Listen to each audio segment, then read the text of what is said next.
नमस्कार साथियों, एक बार फिर आप सभी का हमारे साथ स्वागत है। और आप सभी को दोस्तों पता होगा कि आपका जो रीट पात्रता परीक्षा जो है वो 23 और 24 जुलाई को होने जा रही है।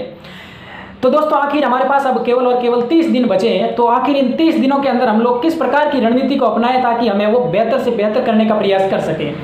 देखिए दोस्तों, सबसे पहले हम लोग पेपर के बारे में बात कर लेते हैं। तो पेपर आप सभी को पता है कि पेपर के अंदर जो 25% सवाल ऐसे आने वाले हैं जिसके अंदर जो बिना पढ़े हुए हैं वो भी कर सकता है, और 25% सवाल ऐसे आएंगे जिसके अंदर आपको, अगर आप हल्का फुल्का है वो पढ़ के जाते हैं तो ऊपर से अगर हल्का हल्का अगर आप कोई भी गाइड है वो पढ़ के जाते हैं तो वहाँ से आप लोग कर सकते हैं। और जो 25% सवाल इसके अंदर इस तरह के आएंगे जिसके अंदर दोस्तों आपको मेहनत करनी पड़ेगी, यानी कि आपको बहुत ही अच्छी तरीके से मेहनत के साथ और बड़ी ईमानदारी के साथ पढ़ना पड़ेगा, तब आप उन 25% सवालों को कर पाएंगे। यानी कि दोस्तों अब 75% जो सवाल है वो हम लोग है वो अच्छी तरह से कर सकते हैं। अब हमारे पास जो 25% सवाल बचे हैं, वो जो 25% सवाल है वो बहुत ही खतरनाक आते हैं, यानी कि लोगों के हालात खराब करते हैं, ठीक है ना। तो ऐसे सवाल अब आपको पता है कि भाई अब रीट अगर पात्रता जो परीक्षा है वो पास करनी है तो उसके लिए दोस्तों केवल और केवल आपको 55 या 60% जो नंबर है वो लाने हैं। और हम लोग बेफिक्र होकर के बिल्कुल 75% नंबर तक आराम से लेके आ रहे हैं, कोई तकलीफ आ नहीं रही है। तो उन 25% का आप लोग टेंशन मत लीजिए, और बिल्कुल किसी भी प्रकार का कोई भी भय है वो आप अपने अंदर नहीं रखिएगा। दोस्तों अब हम बात करते हैं कि आगे। तो देखिए दोस्तों क्या क्या करना होगा। अब जिन्होंने बिल्कुल भी तैयारी अभी तक शुरू नहीं की है तो अभी आप टेंशन बिल्कुल नहीं लीजिएगा, क्योंकि अभी तक आपने शुरू नहीं की है तो कोई भी जरूर आप शुरू कर दीजिएगा। लेकिन कैसे क्या करना है, आखिर इस 30 दिन के अंदर हम लोग है वो रीट की पात्रता जो परीक्षा है उनको हल्की हल्की है वो क्लियर करनी है। तो कैसे क्या करना है, जिन्होंने बिल्कुल भी तैयारी अभी तक शुरू नहीं की है तो उनके लिए मैं बता रहा हूँ। उनके लिए दोस्तों क्या होगा कि सबसे पहले आपको क्या करना होगा कि आप बाजार जाइएगा और एक अच्छी सी जो पब्लिकेशन होती है उनके आप है वो मॉडल पेपर है वो लेके आ जाइएगा। यानी कि आपको केवल और केवल 15 मॉडल पेपर है वो ही लेके आना है, इससे ज़्यादा आपको नहीं लेके आना है, ठीक है। अब उसका क्या करना है कि आप जैसे ही मॉडल पेपर है वो लेके आ गए, अब उसके बाद जैसे ही आप पहले दिन क्या हो गए, पहले दिन जैसे ही उठोगे आप उठते ही आपको क्या करना है, भूखे पेट आपको क्या करना होगा, उस जो मॉडल पेपर जो आप पहला जो मॉडल पेपर है उसको आपको क्या करना है 2.5 घंटे के अंदर सॉल्व करना है।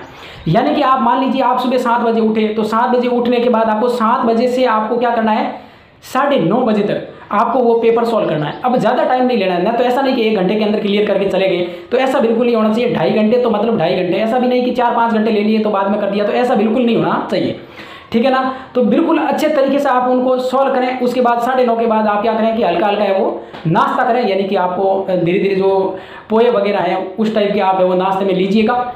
और उसको करने के बाद अब आपके पास जो पहला जो मॉडल पेपर था उसका आपको क्या निकालना है, आंसर की निकालनी है। आंसर की के माध्यम से आपको क्या करना है, आपको चेक करना है कि कितने सवाल सही हुए हैं, कितने क्या गलत हुए।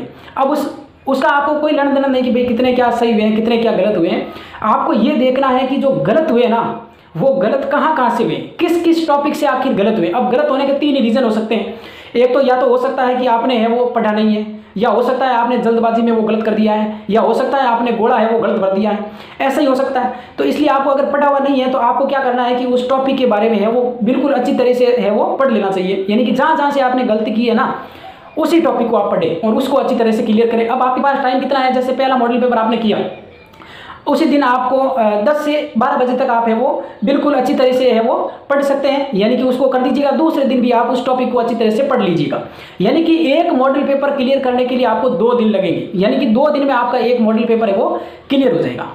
इसी तरह आप फिर तीसरे दिन आपको क्या करना है, दूसरा मॉडल पेपर लेके आना है। दूसरा मॉडल पेपर लेकर आने के बाद आपको वही प्रोसेस दोहराना है कि भूखे पेट आपको क्या करना है वो सॉल्व करना है। और उसको सॉल्व करने के बाद आपको 2.5 घंटे में वो सॉल्व करके फिर आप हल्का हल्का वो नाश्ता करें। उसके बाद आप फिर वो आंसर की में देखें जहाँ से गलती हुई है उस टॉपिक को भी एक बार फिर से क्लियर करें, देख लीजिए आखिर कहाँ से गलती हुई है, तो उसको आप फिर से उनको एक बिल्कुल अच्छी तरह से उनको टॉपिक को है वो क्लियर कर दीजिएगा, ठीक है। इस तरह हमारे पास 15 मॉडल पेपर है और 30 दिन का टाइम है। यानी कि कहने का मतलब है कि 30 दिन के अंदर अपने जो 15 जो मॉडल पेपर है वो क्लियर हो जाएंगे, और जहाँ आपकी गलती हो रही है वो टॉपिक आपके वो क्लियर हो जाएंगे। तो इस तरह से जो दोस्त हैं वो आराम से, मैं कहता हूँ गारंटी के साथ कि आपके जो है वो जो 60% नंबर है वो आराम से आने वाले हैं, क्योंकि 75% तो आराम से आ ही रहे हैं। यानी बिल्कुल अभी भी अगर आप तैयारी करते हैं तो अभी भी आपके पास मौका है और बेहतर से बेहतर आप कर सकते हैं। देखो दोस्तों, ऐसा नहीं है कि जो लंबे टाइम से पढ़ाई कर रहे हैं तो ऐसा नहीं है कि उनके ज़्यादा नंबर आएंगे। अगर ऐसा नहीं है कि भाई आप समय ज़्यादा दोगे तो ज़्यादा नंबर आएंगे, बिल्कुल ऐसा नहीं है। आप अभी भी तैयारी के साथ अगर जुड़ते हैं तो बिल्कुल आप पात्रता परीक्षा को आराम से है वो पास कर सकते हैं, क्योंकि अब आपको पता है कि भाई 150 नंबर का पेपर होगा, और पेपर होने के बाद आपको पता है कि जो आपको 90 नंबर या 85 नंबर है वो आपको लेके आने हैं, उससे ज़्यादा आपको लाने नहीं है। इसका नंबर कोई मतलब वैल्यू है नहीं, क्योंकि जिसके 140 आ रहे हैं वो भी बराबर है, जिसके 90 आ रहे हैं वो भी बराबर है, इसके नंबर कहीं आगे है वो जुड़ने वाले हैं नहीं। ठीक है, तो दोस्तों इस तरह की विधि को आप अपनाइएगा, बेहतर तरीके से करने का प्रयास कीजिएगा। मेरी आप सभी के साथ शुभकामनाएं हैं। दोस्तों आप अगर हमारे चैनल पर नए हैं तो एक बार चैनल को जरूर सब्सक्राइब कर दीजिएगा। मिलते हैं अगली वीडियो में।